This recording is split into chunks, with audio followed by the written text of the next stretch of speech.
Hello everyone, welcome back to my channel. সবাই কেমন আছো?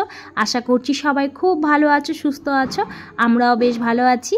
তো আজ হচ্ছে বুধবার আর এখন বাজে বেলা 11:30। তো আজকে ভিডিওটা এখান থেকে স্টার্ট করছি। আশা করছি তোমাদের খুব ভালো লাগবে। তো সকালের খাওয়া দাওয়া সেরে এই যে আমরা সবাই চলে এসেছি সজনে ডাঁটা পাড়তে। তো আমরা পারছি না, আমার হাজব্যান্ড পারছে আর আমরা এই যে নিচ থেকে কুড়াচ্ছি। তো এটা হচ্ছে মায়ের ঘরের পিছনে সজনে গাছে অনেকগুলো সজনে ধরেছে। তো মা বললো যে একবারে ডালগুলো কেটে দে আর ডাঁটাগুলো পেরে নে। সকালের খাওয়া হয়েছে আর দুপুরে রান্নাবান্না করা হয়নি। তো এই যে রান্না বসিয়ে দিলাম। তো এখন মাছটাকে ভেজে নিচ্ছি। তো এটা হচ্ছে তেলাপিয়া মাছ। তো আজকে তেলাপিয়া মাছের আলু বেগুন ডাঁটা দিয়ে ঝোল করব। সকালে লাউ ঘন্ট আর বেগুন ভাজা দিয়ে ভাত খাওয়া হয়েছে। এখন শুধু মাছের ঝোলটাই করব আর লাউ ঘন্ট আছে। তো এই মাছগুলো ভেজে নিয়েছি। এখন এই যে আলুটাকে একটু ভেজে নিচ্ছি। আর এই যে এখানে বেগুনটাও ভেজে রেখেছি আর এই যেখানে ডাঁটা কেটে রেখেছি। তো আলুটাকে একটু ভেজে নিই, তারপরে ডাঁটাটা দিব।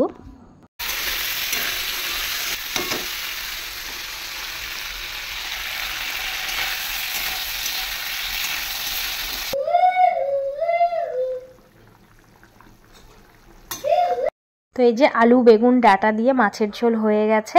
আর এখানে এই যে 3 পিস মাছ ভাজা রেখেছি। তো ওরা সবাই মাছ ভাজা খেতে খুব ভালোবাসে, তো ওই জন্য ওদের জন্য 1 পিস করে মাছ ভাজা রেখেছি। আর এই যে লাউ ঘন্ট অনেকটাই আছে। মাছের ঝোলটা করে নিয়ে ছেলেকে আগে ভাত খাইয়ে দিয়েছি। তো এখন ছেলেকে আগে ঘুম পাড়াবো, তারপরে সব কাজগুলো করব। কারণ অনেক বাসন বেরিয়েছে, তারপরে গ্যাস ট্যাস মুছতে হবে, ঘর মুছবো।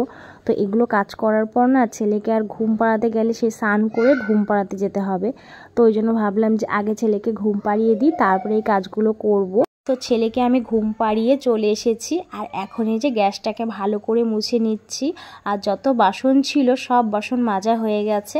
তো এখন গ্যাস টেবিলটাকে ভালো করে মুছে তারপরে রান্নাঘরটাকে মুছে নিব। সকালে একবার স্নান হয়েছে, সকালে স্নান করে পুজো টুজো দিয়েছি। তো তারপরে এই যে রান্নাবান্না করলাম, এতগুলো বাসন মাজলাম।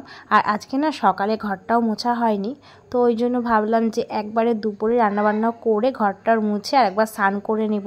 আর এখন তো গরমের দিন, এখন একবার দুবার তিনবার স্নান করলেও কোনো ব্যাপার নেই। ঘরগুলো মোছা হয়ে গেছে। এখন এই তো সিঙ্কটা মেজে নিয়ে রান্নাঘরটা মুছে নিব। আর কিছু জামা কাপড় ভিজিয়েছি, তো ভাবলাম যখন স্নান করব তাহলে এই জামা কাপড়গুলো কেচেই দিই। কিছু জামা কাপড় জড়ো হয়েছিল, তো জামা কাপড়গুলোকে কেচে দিলাম। তা কেচে এই যে এখন মেলে দিচ্ছি। সকালেও কিন্তু অনেক জামা কাপড় কেচেছি, তো ওগুলো সব বাইরে মেলা আছে। স্নান করে এখন ওগুলো তুলবো। আর এই জামা কাপড়গুলো এখানেই মেলে দিলাম, কারণ এখানে মেললে না আমি রাত্রেও জামা কাপড়গুলো তুলে নিতে পারি। আর বাইরে থাকলে কি হয়, সন্ধ্যের আগে তুলে নিতে হয়। আর এখানে থাকলে শোয়ার আগে তুলে নিলেই হয়। তো এখন 4:30 কি 4:45 মতন বাজে। তো স্নান টান করে এই যে চলে এসেছি। তো দেখছি যে ফিল্টার থেকে জল পড়ে যাচ্ছে। তো ভাবলাম যে বোতলগুলোও খালি হয়ে গেছে, তাহলে জলগুলো ভরে রাখি। আর এখন ভাবলাম যে একবারে সন্ধ্যেটা দিয়েই দিই, কারণ আরেকটু পরেই সন্ধ্যে লেগে যাবে।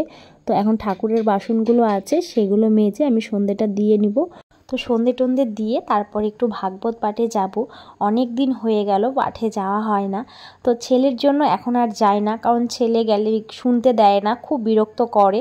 আর ও অতক্ষণ বসেও থাকবে না, তো ওই জন্য আর যাওয়া হয় না। তো আজকে আমার হাজব্যান্ড বাড়িতেই আছে, তো ওই জন্যই যাচ্ছি, ওর কাছে ছেলেকে রেখে যাব। তো এই যে সন্ধ্যেটা দিয়ে নিলাম। আর আমার ছেলে এখনও ঘুমাচ্ছে, তো আমি এখন রেডি হব। আর এখন বাজে হচ্ছে 6:10 বাজে। আর কয়েকদিন ধরে দেখছি এই পুষিটা না সন্ধে হলেই চলে আসে। সারাদিন ওকে দেখা যায় না, এই সন্ধেবেলা এসে ওই সিঁড়ির মধ্যে বসে থাকবে। এদিকে ভালো সারাদিন থাকে না, কারণ আমার ছেলে যদি দেখে না এই বিড়াল চটকায় শেষ করে দিবে। তো এই যে রেডি হয়ে নিয়েছি, তো এখন যাচ্ছি। তো মেয়েকেও সাথে করে নিয়ে যাচ্ছি, কারণ আমার হাজব্যান্ড আমার ছেলে এখন ঘুরতে যাবে। এখন বাজে 9:30। তো এইমাত্র বাড়িতে আসলাম। আর এই যে প্রসাদ, তো ওখানে প্রসাদ খাইনি, বাড়িতে নিয়ে চলে এসেছি। রাতের খাওয়া দাওয়া সেরে ছেলেকে ঘুম পাড়িয়ে দিয়েছি, মেয়েও ঘুমিয়ে গেছে। আর এই যে আমি এখন বসেছি ঠাকুরের জন্য কাপড় বানাতে। তো প্রত্যেক বছর তো ঠাকুরকে পয়লা বৈশাখে নতুন কাপড় কিনেই দেওয়া হয়। তো ভেবেছিলাম যে এই বছর ঠাকুরকে একটু নিজে হাতে কাপড় তৈরি করে দিব। আর যতই কিনে দিই না কেন, নিজের হাতে কিছু বানিয়ে দেওয়ার আনন্দটাই কিন্তু আলাদা।